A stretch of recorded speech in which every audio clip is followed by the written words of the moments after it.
Hello everybody, welcome to high priestess 7777। कैसे हैं आप सब लोग। मैं आ गई हूँ एक और फ्रेश रीडिंग के साथ, और आज की रीडिंग में हम चेक करेंगे कि एंजल गाइडेंस, एंजल आंसर्स आपके लिए क्या आ रहे हैं, ताकि आप अपनी रेगुलर लाइफ रूटीन को जो है वो अलाइन कर सकें। एंजल्स आपसे क्या कहना चाह रहे हैं, यूनिवर्स आपसे क्या कहना चाह रही है, आपके लिए क्या एंटिसिपेशन है और आपके लिए क्या पॉसिबिलिटीज़ हैं, उसके ऊपर ये रीडिंग होगी। और हम हर एंजल आंसर को क्लैरिफाई करेंगे कि ये एंजल आंसर और ये गाइडेंस क्यों आई है। ठीक है, रिगार्डलेस आपकी लाइफ में क्या सिचुएशन चल रही है, ये रीडिंग सबके लिए ओपन है, जो कि टाइमलेस, जनरल और कलेक्टिव है। जब कभी भी आपकी नज़र से गुजरेगी, ये आपका उस वक्त का मैसेज है।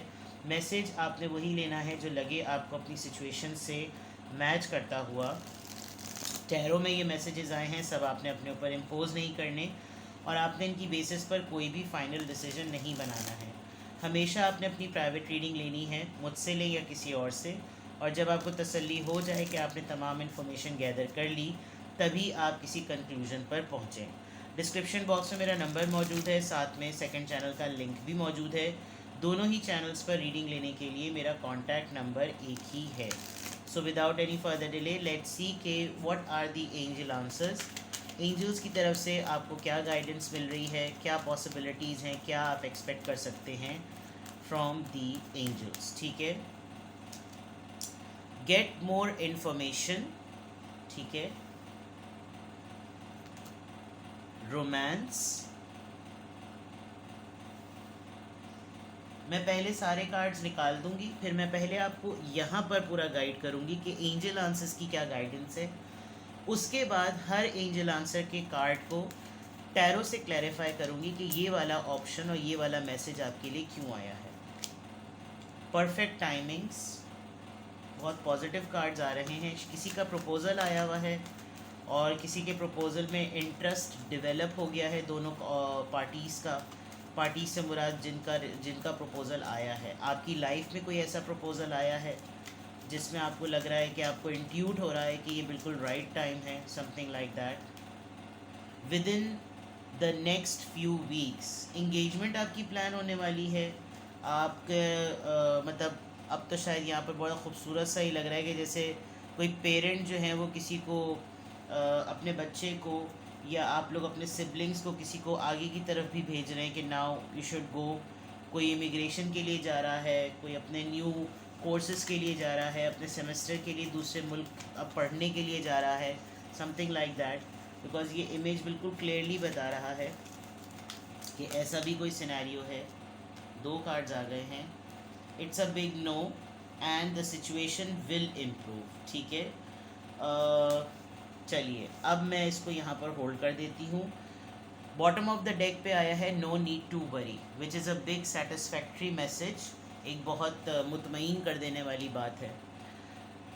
सबसे पहली बात है गेट मोर इन्फॉर्मेशन, और यहाँ पर एक एंजल फेस है, तो दैट मीन्स कि आपको एंजल्स की तरफ से आपकी लाइफ में जो भी सिचुएशन चल रही है, आपको एंजल्स की तरफ से सबसे ज़्यादा एक इंटेलेक्चुअल लेवल पर ये मैसेज आ रहा है कि आप किसी भी लेस इन्फॉर्मेशन के होते हुए कोई फ़ैसला ना करें। आपको मैक्सिमम लेवल पर जो है ना इंफॉर्मेशन गैदर करनी है। एंड इफ़ आपका कोई बच्चा अगर बाहर जाने के लिए प्लान कर रहा है, किसी स्टेप अहेड हो रहा है अपने करियर में, अपनी स्टडीज़ में, अपने प्रोफेशन में, तो आप उसके इस एक तो इसके उस आइडिया को अप्रिशिएट करें, और उसको क्लिंजी ना बनाएं कि नहीं तुम हमसे ही लिपटे रहो और हमें छोड़कर ना जाओ। ये एक सिनेरियो है। दूसरा, अगर ऐसी सिचुएशन नहीं है तो आपको ये बहुत इम्पॉर्टेंट बात है कि आप किसी भी टास्क को लेकर उसकी डेप्थ तक जाएं। अगर कोई सूरत हाल को आप फेस कर रहे हैं, डील कर रहे हैं, आप लॉयर हैं, आप केस स्टडीज़ करते हैं, आप कोई एनालिसिस करते हैं, तो आपको हर जगह के मैटर को ना टच करना है। ये भी हो सकता है, वो भी हो सकता है, ये भी हो सकता है, ये भी हो सकता है, and something good is going to happen within next few weeks. और ये कोई ओवरनाइट वाली बात नहीं है, ये पूरा ओवरऑल जिसे कहना चाहिए ना, ये हफ्ते लेगा। और कमिंग वीक्स में अगर आप इसके ऊपर लग के काम करेंगे, जब आप मैक्सिमम इन्फॉर्मेशन गैदर करेंगे, तो आपको इसके रिजल्ट्स मिल सकते हैं। दूसरा सबसे बड़ी बात, जैसे होता है कि रिश्ता तय होने वाला होता है, रिश्ता तय हो रहा है, रिश्ता बिल्कुल ऑलमोस्ट तय हो रहा है, तो बस हो सकता है इसके अंदर बस चीज़ हाँ ही हाँ है। बहुत सारे लोग जैसे मुस्लिम्स जो हैं वो इस्तिखारे की तरफ जाते हैं। तो अगर इस्तिखारे में आपके जो भी जवाब आ गया तो फिर आप इस बात को तय कर लें कि वो हर हालत में आपको फॉलो करना है। एंड आई थिंक वो कोई बहुत बड़ा नो है। आपको उसका फ़ियर भी है, आपको लग रहा है कि चलो अच्छा इस्तिखारे की भी सूरत हाल होती हैं। ये मैं बहुत उन्हीं लोगों के लिए रिस्ट्रिक्टेड होगा मैसेज जिनके लिए ये सिचुएशन मैच कर रही है, सबके लिए नहीं, लेकिन मैं थोड़ी सी गाइड कर दूँ बात। इस्तिखारा कुछ बहुत 3 से 4 महीने के बाद या 1 साल बाद दोबारा भी करवाया जाता है, बिकॉज़ हालात के बिना पर, मामलात के बिना पर बाज़ दफ़ा वो चीज़ उसके हक़ में सही नहीं होती। लेकिन इस्तिखारा जो है वो एक तरीके से अल्लाह का फ़ैसला है, तो फिर इंसान को ना उसमें मदाखलत नहीं करनी चाहिए, वरना काम बिगड़ जाता है। तो यहाँ पे मुझे ऐसा लग रहा है कि जैसे अगर मैं इसको हॉरिजॉन्टली देखूँ, तो आपकी चीज़ आपके आपके पास कोई ऐसा प्रपोज़ल, कोई ऐसी ऑफ़र है, कोई ऐसा इंसान है जो आपको लग रहा है कि यार ये बिल्कुल राइट टाइम पर आया है, ये मेरे लिए बिल्कुल परफेक्ट टाइमिंग्स हैं। और अगर आपकी वर्किंग सही होगी, आप किसी इंसान को भी लेकर उसकी इन्फॉर्मेशन को ज़्यादा से ज़्यादा गैदर करेंगे, क्योंकि आपकी तरफ कोई इंसान इंटरेस्ट डेवलप कर रहा है, आपको उसके ऊपर कोई डिसीजन लेना है, तो आपकी वर्किंग के बाद जो आपका कंक्लूजन होगा वो बिल्कुल परफेक्ट टाइमिंग पर ऐड करेगा। या फिर आप उसको इतना इंतज़ार और इतना वक्त दें कि वो ऑटोमेटिकली परफेक्ट टाइमिंग बन जाए। एक्सप्लोर करें, एक्सटेंड करें टाइम को, इस उजलत में ना रहे कि आज ये आया है तो कल को कोई और आएगा ही नहीं।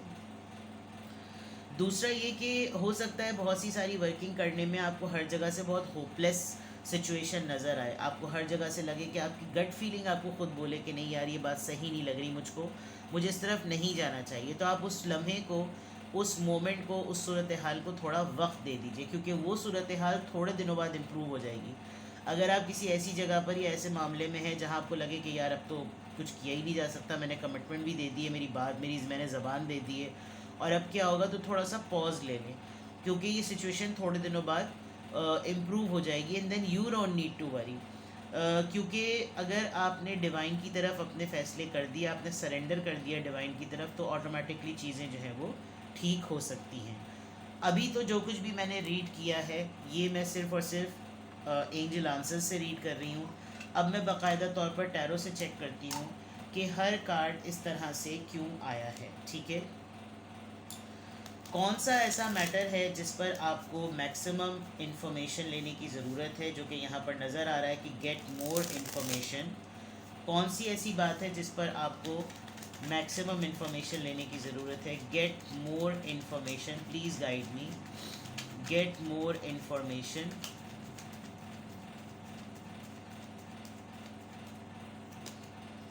किंग ऑफ पेंटिकल्स, यकीनन यानी कि आपके पास कोई ऐसा पर्सन है जो कि बहुत वेल्दी स्टेबल है। हाँ, ये ज़रूर हो सकता है इस पर्सन के कुछ पास्ट इश्यूज़ हों। फॉर एग्ज़ाम्पल ये एक बिल्कुल सिंगल डिवोर्सी सेपरेटेड के तौर पर आपके सामने है, बिकॉज किंग ऑफ पेंटिकल्स है, सेटल्ड है, स्टैब्लिश्ड है, और आपकी तरफ बहुत अट्रैक्ट हो रहा है। आपको इस पर्सन के बारे में बहुत से बहुत ज़्यादा इन्फॉर्मेशन लेने की ज़रूरत है।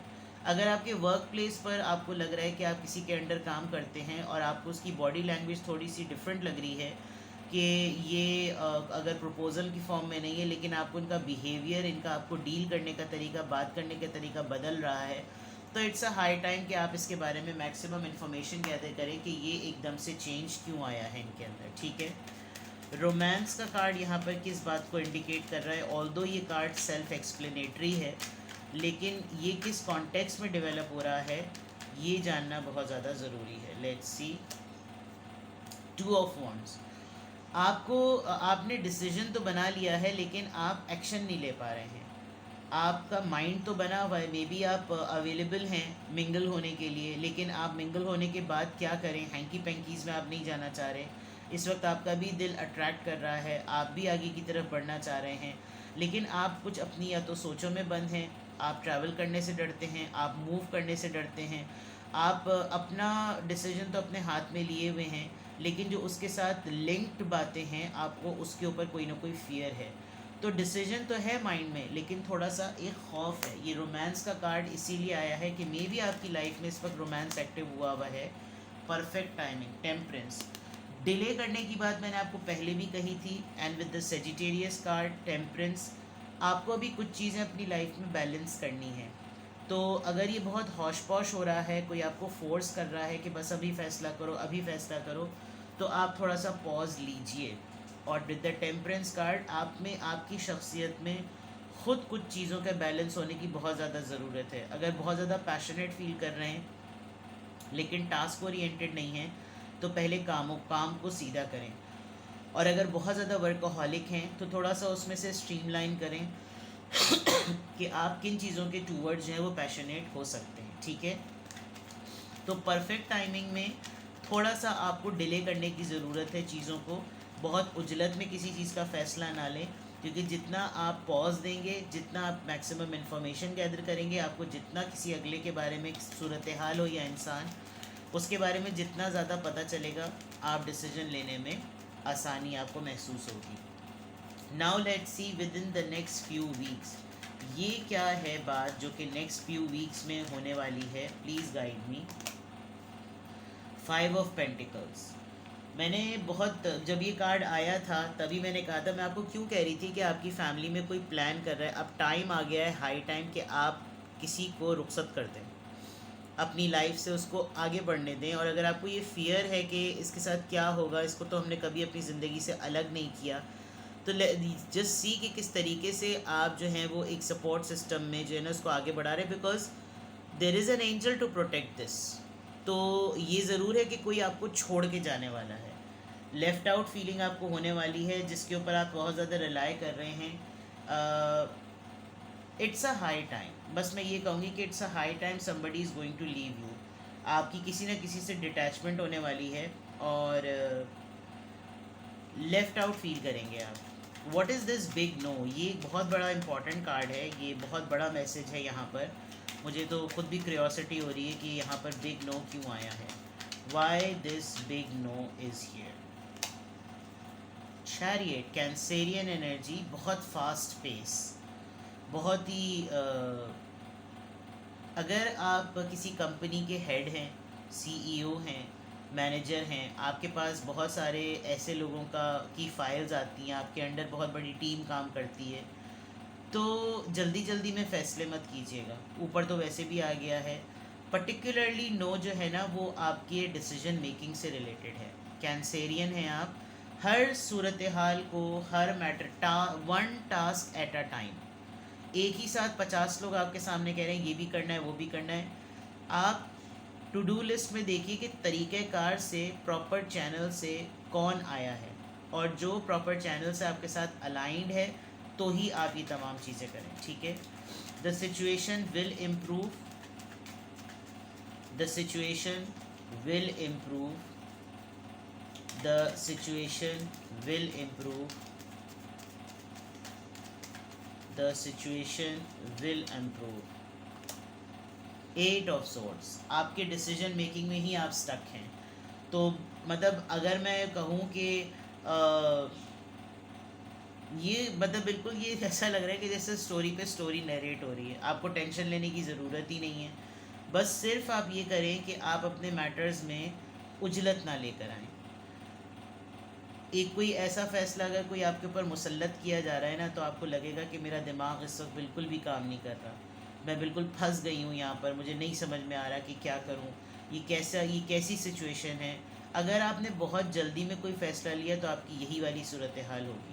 और अगर क्योंकि यहाँ पर आपके लिए गाइडेंस आ रही है, और गाइडेंस की क्लैरिफिकेशन में अगर आप इस तरह फॉलो नहीं करेंगे ना, तो फिर आपकी ये सिचुएशन होगी।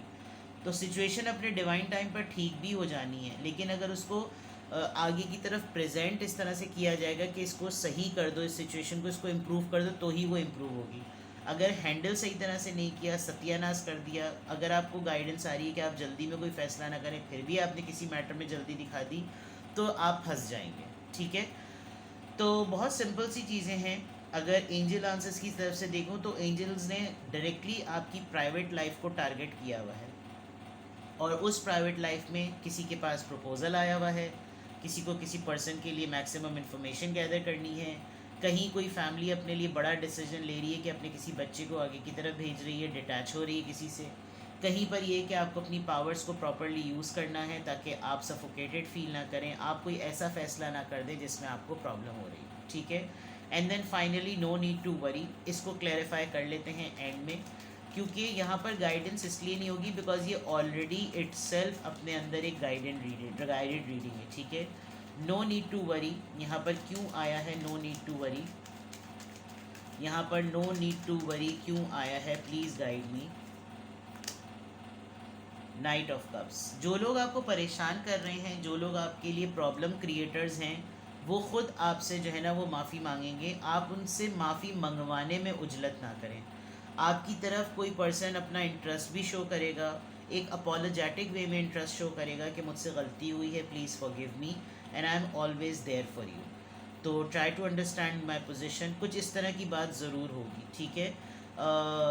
एज में आपसे कोई ये पर्सन बहुत छोटा हो सकता है, यहाँ तो एक लड़का ही बैठा हुआ है और उस लड़के ने कुछ लिख कर भी रखा हुआ है, कोई हो सकता है आपको कार्ड प्रेजेंट करे, ये अब आप अपने कॉन्टेक्स्ट में इसको रिलेट कर सकते हैं। But there is a person जो कि एक अपोलोजेटिक वे में आपको कुछ ना कुछ ऑफ़र ज़रूर करेगा, ठीक है।